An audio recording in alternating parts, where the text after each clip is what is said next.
une relaxation spéciale Halloween. Dans un premier temps, nous allons prendre contact avec le corps pour le ressentir. Et après, nous irons voyager avec l'énergie de Merlin, avec l'énergie d'Halloween. Je vous propose de tourner l'attention vers les zones du corps qui sont en contact avec le tapis, de ressentir ces zones. Il y a par exemple une partie des talons, une partie des mollets, une partie des cuisses, les fesses, le dos, une partie des bras aussi qui est déposée contre le tapis, contre le corps. Et il y a la tête, déposée contre un coussin ou contre le tapis.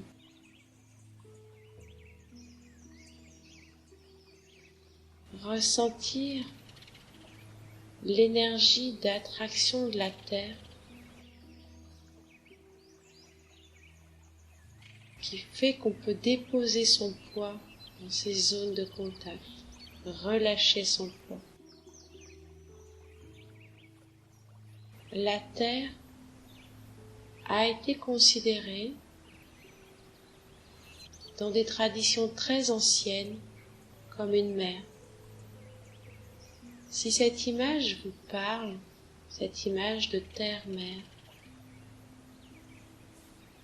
la proposition peut être de se laisser accueillir dans la terre, un peu comme un enfant se laisserait accueillir dans les bras de sa mère.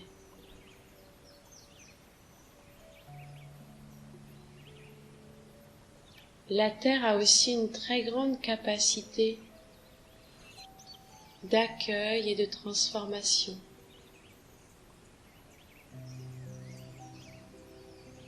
La terre peut transformer déchets de légumes en compost qui vont servir ensuite d'engrais pour nourrir de nouvelles plantes.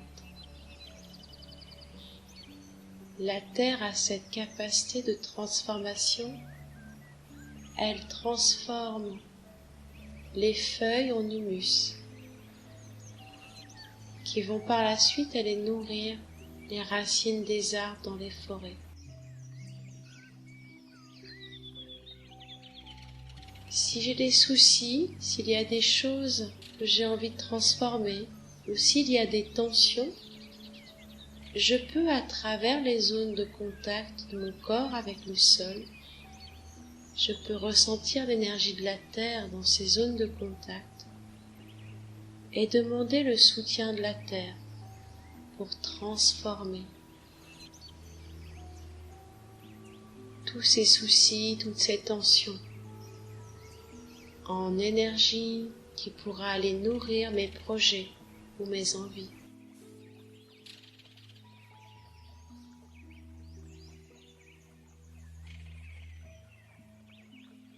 Je peux aussi tourner l'attention vers le bas du ventre. Ressentir le bas du ventre qui se soulève doucement avec l'inspiration et qui se repose doucement sur l'expiration.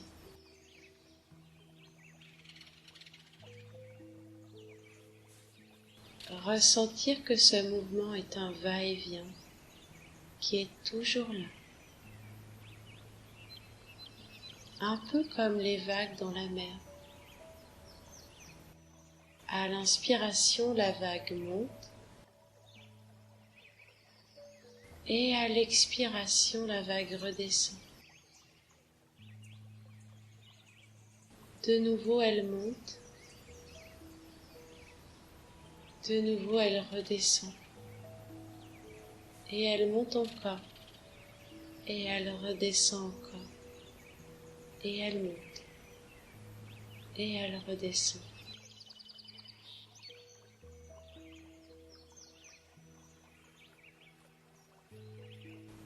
Il n'y a rien à faire de particulier.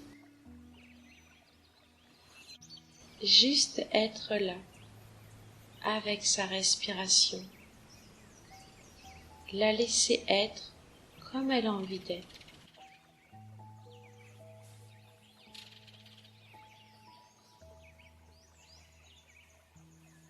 Il est possible d'imaginer que nous sommes allongés dans une barque et que cette barque flotte doucement sur l'océan de nos respirations. Chaque vague, chaque inspire et chaque expire vient doucement caresser, frôler la barque. J'ai juste à me laisser bercer par les mouvements de cet océan de la respiration.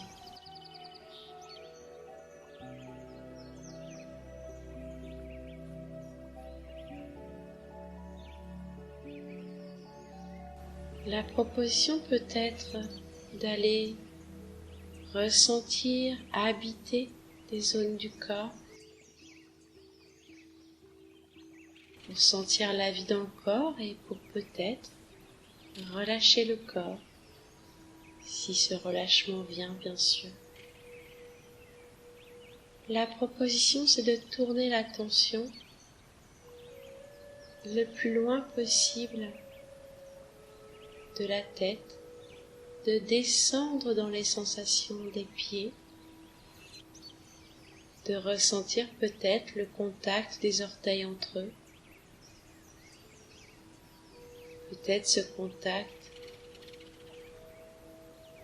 c'est une forme de fourmillement.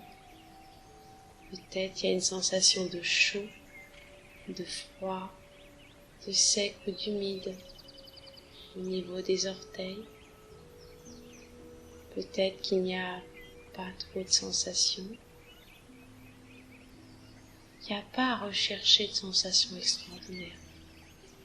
Juste d'accueillir les sensations qui sont là, s'il y a des sensations. Et s'il n'y a pas de sensations, j'essaye de pas trop me juger. Je peux rester dans une forme de douceur avec moi-même. Il n'y a rien à réussir et rien à rater. Il y a juste l'expérience qui est là. Je peux aussi tourner l'attention vers la plante des pieds, ressentir les zones de creux, de bosse, ressentir la zone du talon qui est en contact avec le tapis ou avec le sol.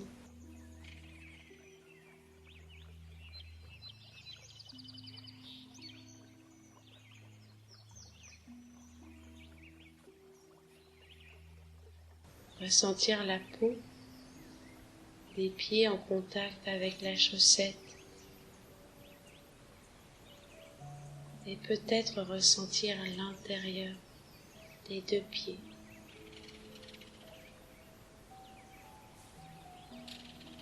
La proposition, c'est de respirer avec ce qui est présent là dans les pieds.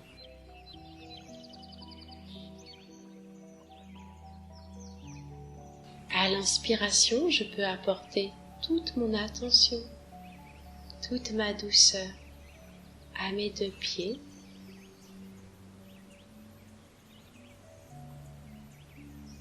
Et à l'expiration, je peux relâcher, déposer. Tout ce qui peut être relâché et déposé de mes deux pieds.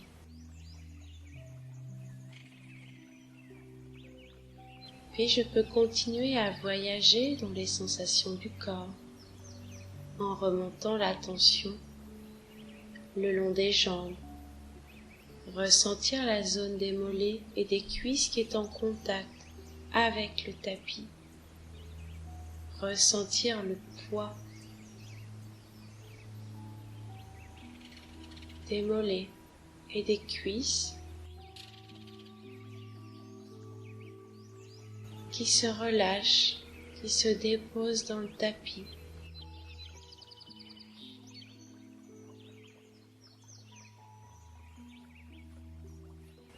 Peut-être ressentir que les jambes s'enfoncent de plus en plus profondément dans le tapis.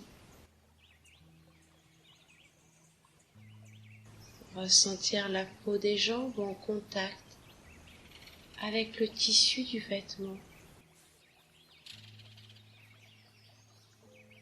Ressentir si ce contact est doux, agréable, ou si c'est pas très doux, pas très agréable.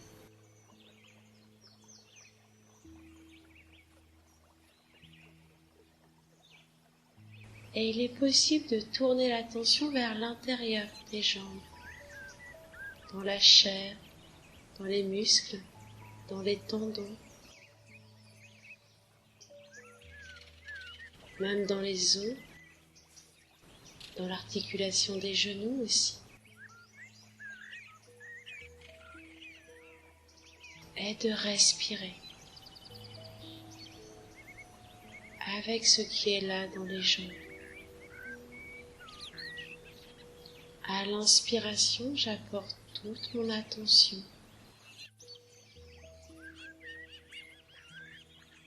Toute ma présence,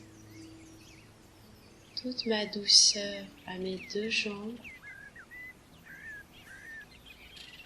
Et à l'expiration, je relâche, je dépose.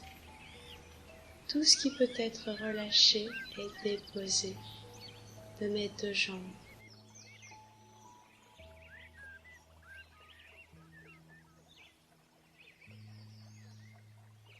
Et je peux remonter l'attention doucement vers l'espace des fesses. Ressentir les zones de contact des fesses avec le tapis. Ressentir le poids du bassin qui se pose, qui se dépose dans cette zone de contact.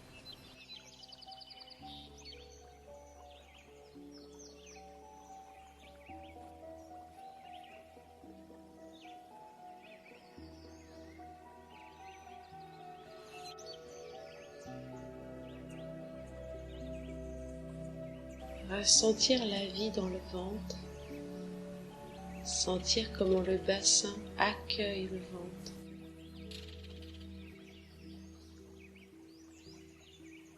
Peut-être qu'il y a des gargouillements, des vibrations dans le ventre.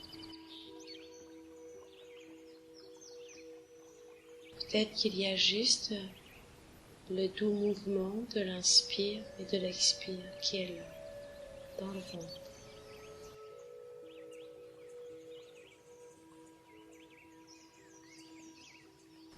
Il est possible aussi d'aller visiter les sensations du dos. Ressentir les zones du dos qui sont en contact avec le tapis. Relâcher le poids de tout le haut du corps à travers ces zones de contact du dos. Peut-être ressentir le dos s'enfoncer davantage, de plus en plus profondément dans le tapis.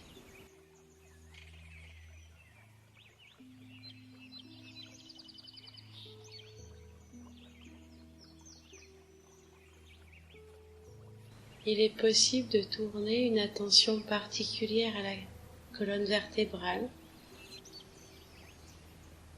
peut-être de la visiter en partant du bas de la colonne vertébrale,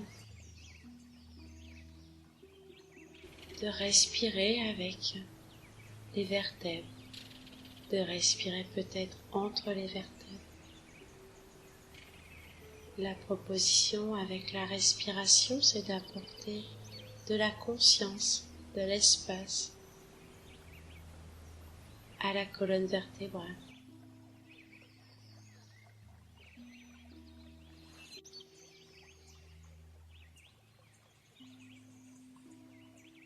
De ressentir,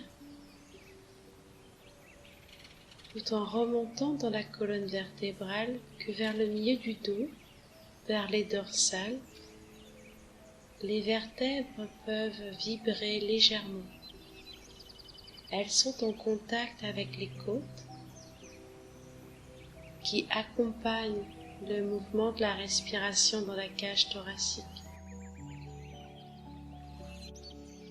Il est possible de ressentir les côtes et toute la cage thoracique se soulever avec l'inspiration, s'ouvrir, s'écarter sur l'inspiration et se refermer et se déposer sur l'expiration.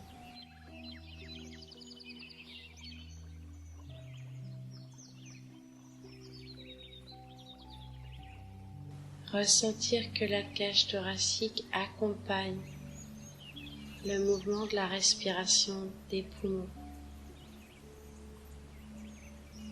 Ressentir que la respiration est un va-et-vient qui est toujours là.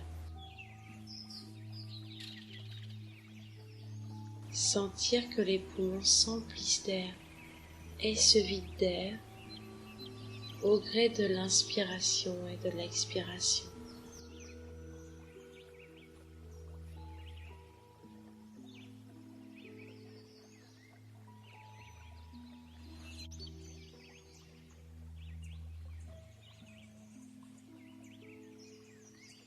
Légèrement sur le côté gauche, entre les deux poumons, peut-être qu'il est possible de ressentir le cœur qui bat,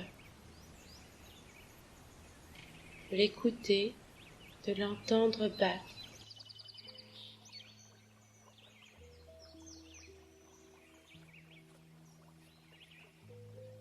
Si il n'est pas possible de l'entendre, la proposition c'est de rester dans une forme de douceur avec soi-même.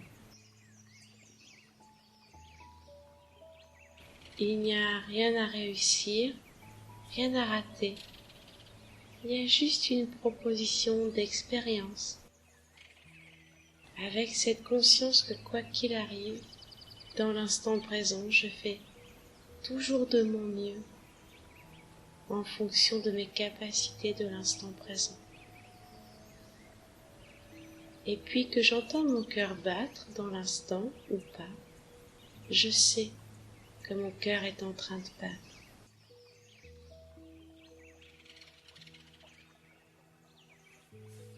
Il bat depuis longtemps.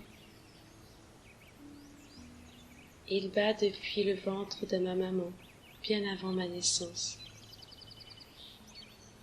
À chaque instant, mon cœur bat et il permet d'irriguer avec le système sanguin chaque cellule de mon corps, de nourrir chaque cellule en nutriments, en oxygène, de nettoyer chaque cellule aussi. Et mon cœur et le système sanguin font tout ça sans que j'ai besoin d'y penser. Je peux avoir de la gratitude pour cette vie qui se fait à l'intérieur sans que j'ai besoin d'y penser. Je peux même être émerveillée de cette vie qui se passe là, à l'intérieur de moi.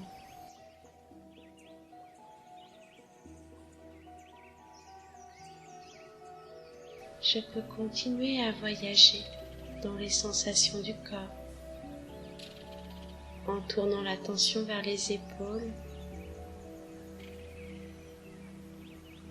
descendre dans les bras, rencontrer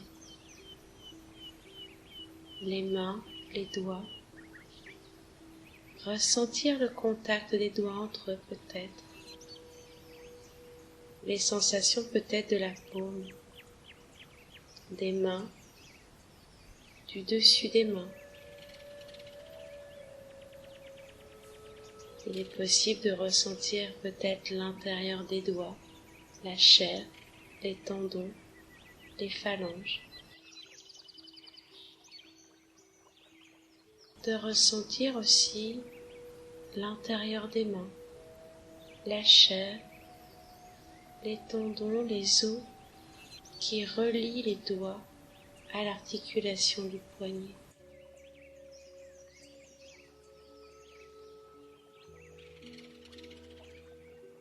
Je peux aussi ressentir les zones de mes bras qui sont en contact avec le tapis ou avec mon corps.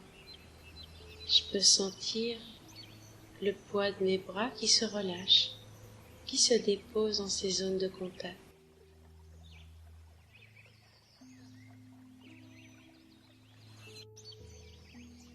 Je peux ressentir aussi l'intérieur de mes bras, la chair, les muscles, les tendons, les os, les articulations des poignets, des coudes. Je peux remonter jusque dans les épaules, ressentir mes épaules. Et je peux respirer avec mes doigts, mes mains, mes bras et mes épaules. À l'inspiration, je peux apporter toute mon attention, toute ma douceur à mes 10 doigts, à mes 2 mains, à mes 2 bras et à mes 2 épaules. Et à l'expiration, je peux relâcher, déposer tout ce qui peut être relâché et déposé de mes 10 doigts, de mes 2 mains, de mes 2 bras et de mes 2 épaules.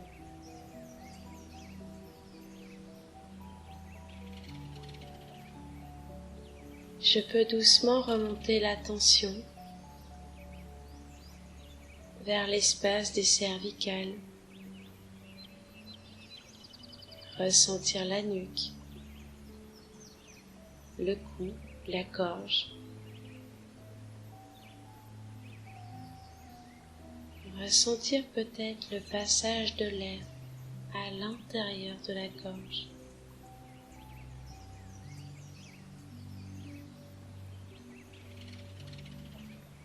Remonter l'attention vers les mâchoires.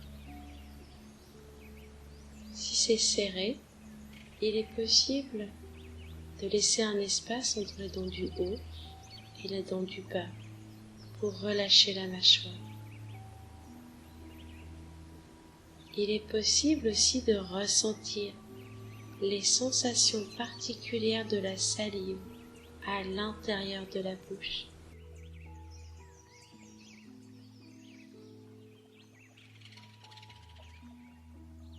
Il est possible de dessiner un léger sourire sur ses lèvres, de ressentir tous les petits muscles des joues qui se relâchent avec ce léger sourire.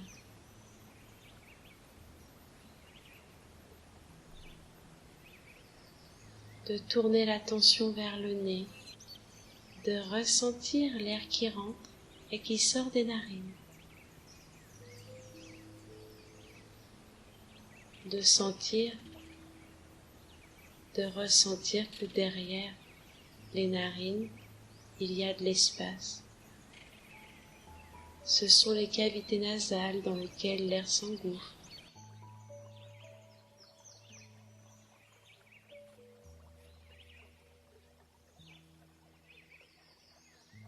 De ressentir les petits muscles autour des yeux. De respirer avec eux. À l'inspiration, je peux apporter toute mon attention à ces petits muscles autour des yeux. Et à l'expiration, je peux relâcher, déposer tout ce qui peut être relâché et déposé de ces petits muscles autour des yeux.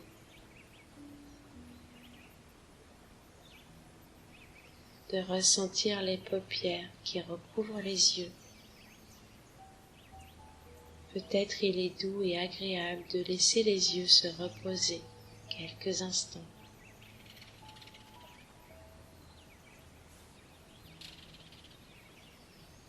Il est possible aussi de remonter l'attention vers le front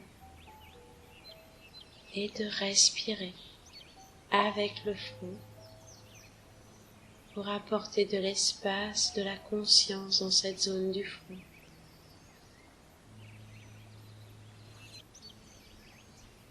De ressentir le cuir chevelu, Ressentir la forme de la boîte crânienne peut-être. De sentir le contact de la tête avec le coussin ou avec le tapis. De sentir le poids de la tête qui peut se relâcher et se déposer dans cette zone de contact.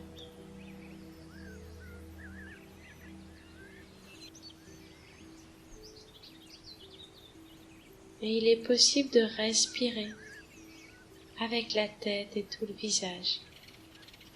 À l'inspiration, je peux apporter toute mon attention, toute ma douceur à l'ensemble de ma tête et à mon visage. Et à l'expiration, je peux relâcher, déposer tout ce qui peut être relâché et déposé de l'ensemble de ma tête et de mon visage. Je prends le temps de respirer avec tout mon corps, avec ce corps bien vivant, avec ce corps qui est peut-être relâché. Dans cette énergie de relaxation, je vais vous proposer de voyager avec Merlin dans sa jeunesse, au moment d'Halloween. Je vais m'inspirer d'un extrait d'un texte de Jean-Louis Fetzen dans un livre qui s'appelle Brocéliande. Halloween ou la Toussaint, c'est d'abord une fête d'origine celte. D'où l'idée de se relier à une figure mythique du monde celte, à Merlin. Merlin, dans sa jeunesse, a vécu une initiation au moment d'Halloween. La proposition, c'est de suivre Merlin dans cette initiation. Merlin est dans la forêt de Brocéliande depuis des jours. Il est sous une pluie battante, dans le silence des arbres.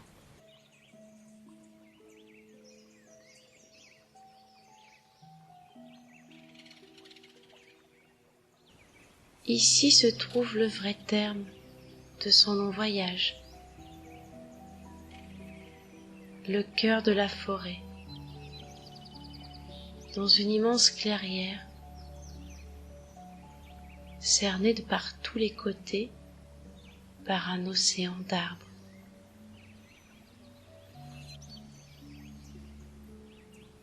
Dans cette clairière, il y a un bosquet.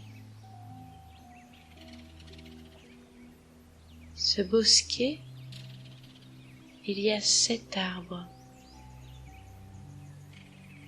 Chacun de ces arbres semble différent.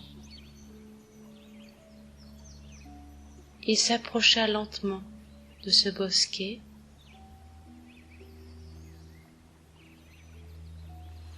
On lui avait parlé de secte gardienne. En tout cas, il y avait 7 arbres en cercle,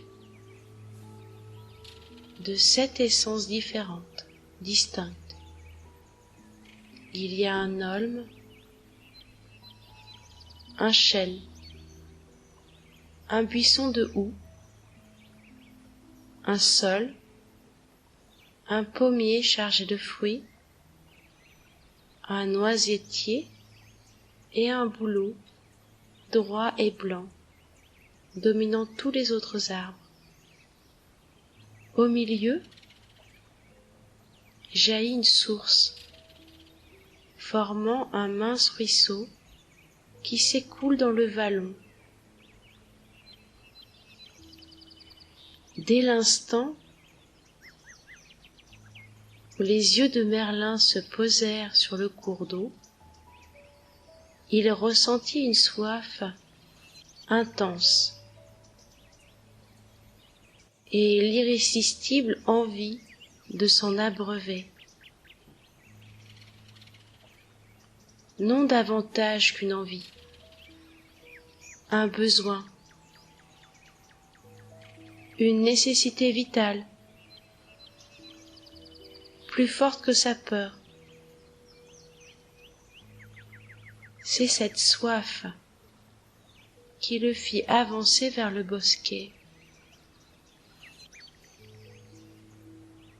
jusqu'à ce qu'il l'atteigne,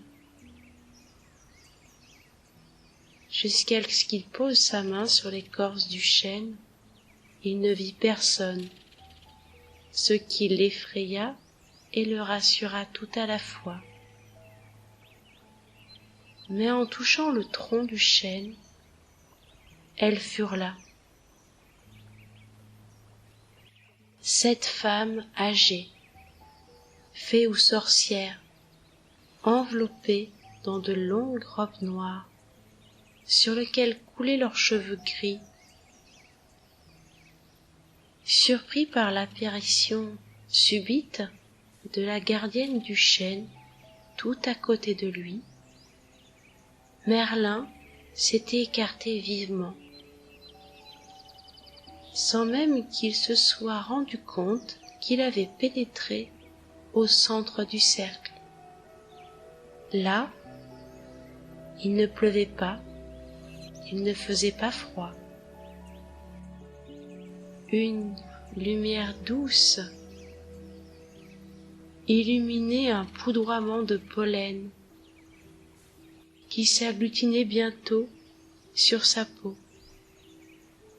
et ses vêtements mouillés par l'averse. Les 7 femmes s'approchèrent, tout aussi dissemblables que les 7 arbres dont elles émanaient, mais également effrayantes par leur mutisme et la lenteur de leurs gestes.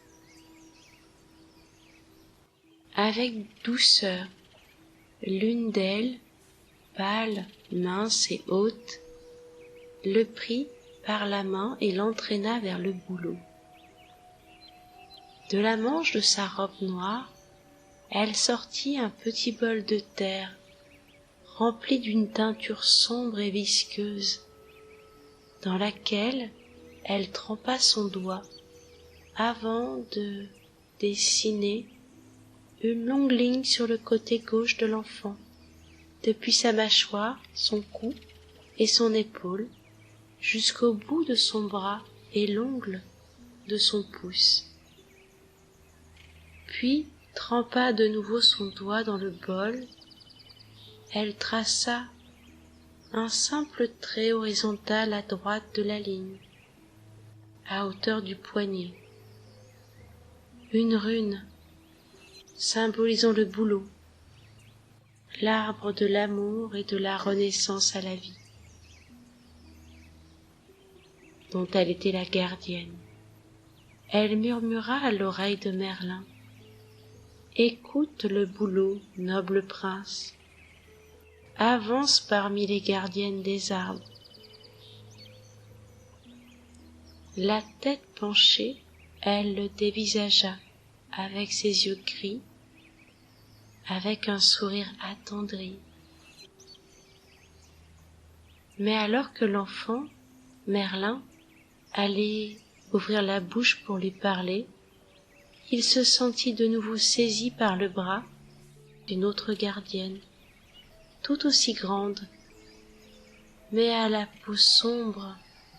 Elle l'entraînait vers son arbre, un aulne, à l'écorce brunâtre, garni de petites feuilles rondes et de bourgeons rouges. Doucement, elle le poussa contre le tronc, puisa dans sa manche de sa robe un bol de terre rempli de la même substance, et strit le bras de l'enfant de 3 traits horizontaux jusqu'à la droite de la ligne, mais jusque sous la pliure du coude cette fois. elle dessina une autre rune, un symbole de force et de résistance qui correspond à l'olme. Un symbole de force et de résistance parce que les feuilles de l'olme restent vertes jusqu'à leur chute. Elle lui dit: écoute l'olme, brave enfant. Repose-toi sans crainte parmi les druidesses du refuge. Chaque fée ou sorcière, tour à tour, conduisirent Merlin vers leur arbre pour lui dessiner un symbole de force, de courage et d'amour. Les gardiennes du hou, du sol, du noisetier, du chêne, l'une après l'autre, traçant leur marque d'abord sur son bras gauche, puis sur son bras droit.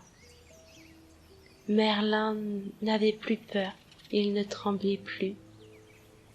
Leur incantation murmurait à son oreille, leur regard affectueux, la caresse de leurs mains ridées. Tout cela ressemblait à une danse lente, sans musique, mais fascinante, presque hypnotique. Merlin avait de plus en plus soif. Merlin avait soif plus que jamais. L'écorce des arbres semblait brûlante. L'herbe sous ses pieds ne semblait apporter aucune fraîcheur. Son corps entier n'aspirait plus qu'à se jeter dans le ruisseau, qu'à s'abreuver à cette eau glacée à portée de main. Il chancelait, désemparé, presque enivré par la ronde des gardiennes autour de lui, par leurs murmures et le froissement soyeux de leurs robes. Il se sentait enivré.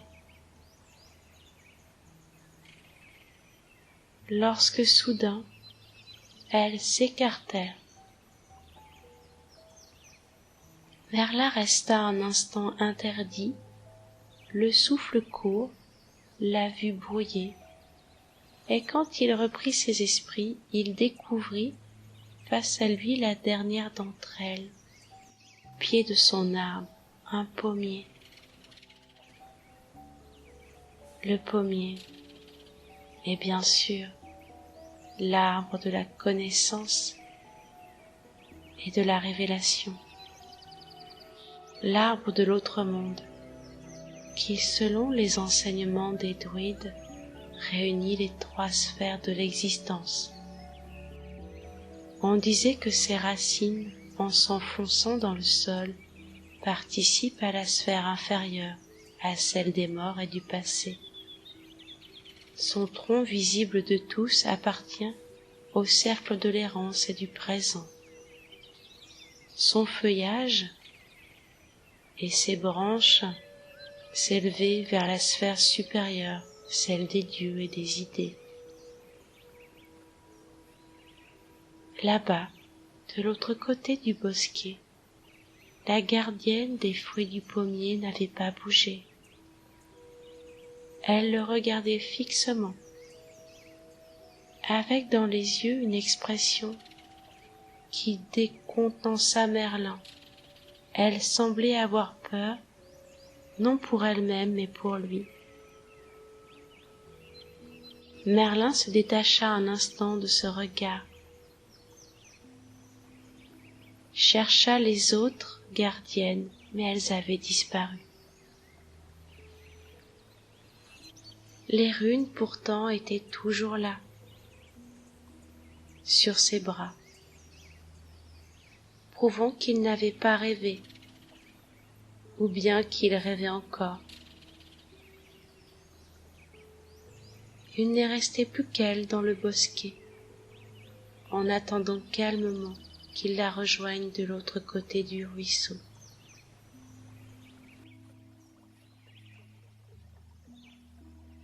L'enfant fit un pas, et aussitôt poussa un grommelement de douleur. Son corps était lourd, aussi raide que la pierre, aussi chaud que la braise. Les éléments du bois, tracés sur ses bras, se mirent à brûler affreusement, comme des fers rouges plaqués sur sa peau. Les mots des sorcières commencèrent à résonner dans sa tête de plus en plus fort. Écoute le houx, valeureux enfant, abreuve-toi à l'eau glacée. L'eau était là, pure et fraîche, toute proche. Il fit un pas encore, mais l'herbe était devenue coupante et pointue, comme un tapis de dagues. Un seul pas, et ses pieds étaient rouges de sang. Haletant, il releva la tête, et derrière ses larmes, il vit la source à moins de 2 coudées. Elle jaillissait de grosses pierres mousseuses, entre lesquelles une racine de chacun des 7 arbres s'était frayé un chemin. Les racines se rejoignaient et s'emmêlaient étroitement pour ne plus former qu'une qui trempait dans un chaudron de cuivre placé sous le jet de la source. L'eau en débordait pour se répandre dans le bassin et de là couler vers le vallon. Boire à cette source, apaiser ses souffrances. Il entendit une des gardiennes lui murmurer: « Écoute le sol, bel enfant, endure le sang des racines. » Les voix des fées étaient devenues un vacarme assourdissant, insupportable. Il se mit en marche, et aussitôt son corps tout entier fut comme cinglé d'épines. La douleur fut telle qu'il tomba à genoux en hurlant. Écoute le noisetier Merlin, brûle du souffle de la vie. Merlin se remit sur ses pieds au prix d'un grand effort extrême.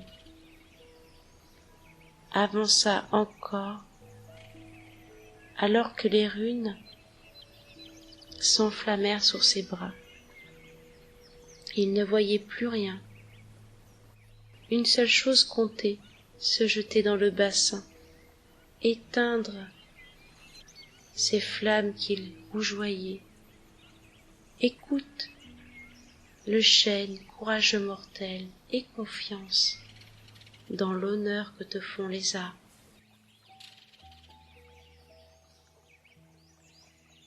Malgré la douleur, il se redressa, ferma les yeux et alla de l'avant.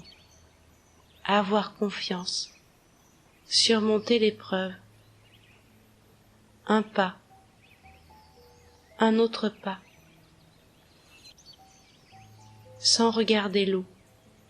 Un pas, un autre pas vers le pommier. Un pas, un autre pas.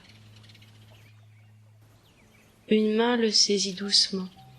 Merlin ouvrit les yeux, le visage encore déformé par les tourments qu'il venait de vivre. La gardienne du pommier lui souriait, petite et ronde comme une pomme. L'enfant tressaillit et s'examina d'un coup d'œil. Le bras qu'elle tenait, toujours, ne portait aucune trace de brûlure, ni son corps, ni ses cheveux. Ses pieds et ses jambes étaient intacts, pas de sang, pas de blessure. La douleur s'était envolée. Il se retourna sur le chemin parcouru, un jet de pierre à peine. Elle lui proposa de boire l'eau pour renaître, de boire l'eau afin de brûler du souffle de la vie. Comme les autres gardiennes, elle trempa son doigt dans un bol rempli d'une teinture, mais c'est sur son front qu'elle dessina la rune du pommier. Puis, avec un sourire doux, elle l'entraîna vers la source, le fit asseoir et puisa, à même le chaudron. L'eau miroitait au soleil dans ses vieilles mains réunies en coupe. Merlin se pencha et vit son propre reflet auréolé de ses cheveux, aussi éclatants qu'un casque d'argent, marqué au front par la rune du pommier. Il but, et elle lui dit : « Deviens savant parmi les arbres, deviens celui qui sait. » Puis elle s'écarta de lui, retourna auprès de son arbre. Merlin hésita, voulut se lever et la suivre, mais il ne put pas. Il avait bu et il ne se passait rien. Anéanti, l'enfant resta auprès de la source, pleura en silence d'épuisement et de désespoir. Une larme coula sur sa joue, perla à l'angle de sa mâchoire et tomba dans le bassin. À l'instant même où elle toucha l'eau, les arbres disparurent. Il était dans l'eau. Il coulait avec elle. Il était l'eau, goutte parmi les gouttes. Il était l'eau, courant dans le courant. Il était l'eau, dévalant le lit du ruisseau, caressant les pierres et les algues, vif, glacé, limpide, infini. Plus loin, il glissa sur un goujon et devint poisson, nageant au fond du ruisseau, glanant le fond de ses babillons à la recherche de larves d'insectes ou de mollusques. Le ruisseau prenait de la force et l'entraînait vers l'aval. Tout à coup, une loutre le saisit de sa patte griffée et palmée. Il fut la loutre et dévora le goujon, puis devint l'herbe contre laquelle l'animal se frotta. Le nid, l'œuf et le moineau. Il fut le faucon chassant dans les airs. Il devint le nuage dérivant loin au-dessus de la terre des mortels.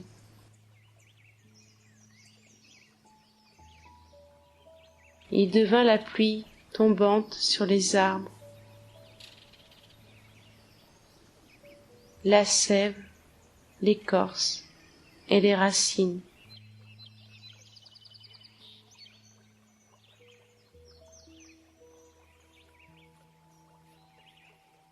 Il resta un arbre des jours durant, des semaines ou des mois, jusqu'à l'automne, où il fut la feuille morte tournoyant, la pierre moussue sur laquelle il se déposa. Il fut la terre gelée, la neige fondante, le brin d'herbe se frayant un chemin vers l'air libre. Un faon né dans l'année, broutant à cette herbe, il connut l'errance craintive à la lisière de la forêt. Il fut la mouche de l'été, agaçant les bêtes.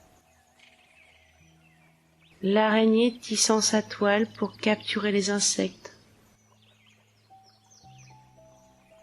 Puis l'hirondelle fuyant un nouvel hiver.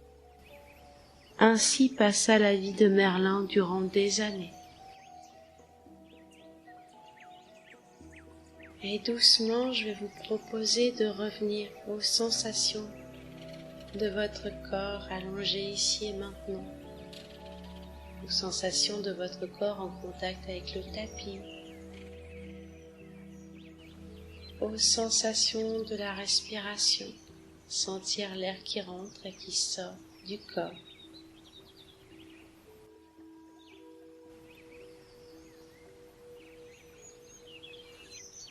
Et doucement, je vais vous proposer de remettre un petit peu de mouvement dans votre corps, d'aller très délicatement, très doucement, lentement, pour peut-être conserver la qualité de présence que vous avez peut-être rencontrée lors de ce voyage.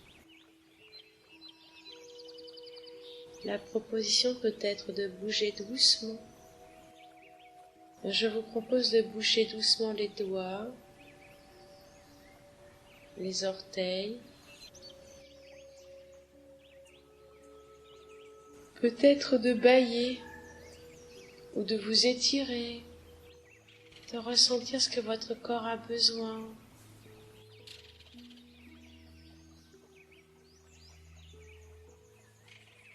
De remettre tout doucement du mouvement dans le corps. Peut-être d'aller masser ou caresser des zones du corps un peu endolories.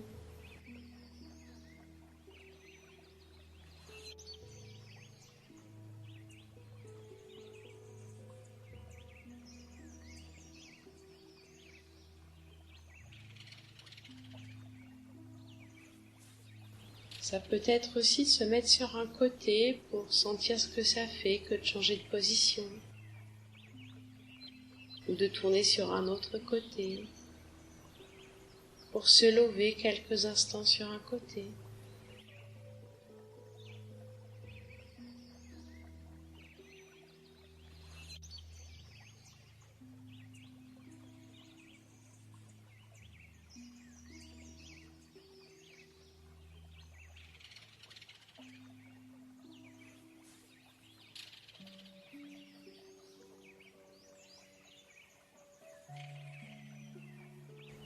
Quand vous sentez l'énergie de vous relever, de prendre le temps de vous relever sur le côté en vous appuyant sur les mains et les bras peut-être.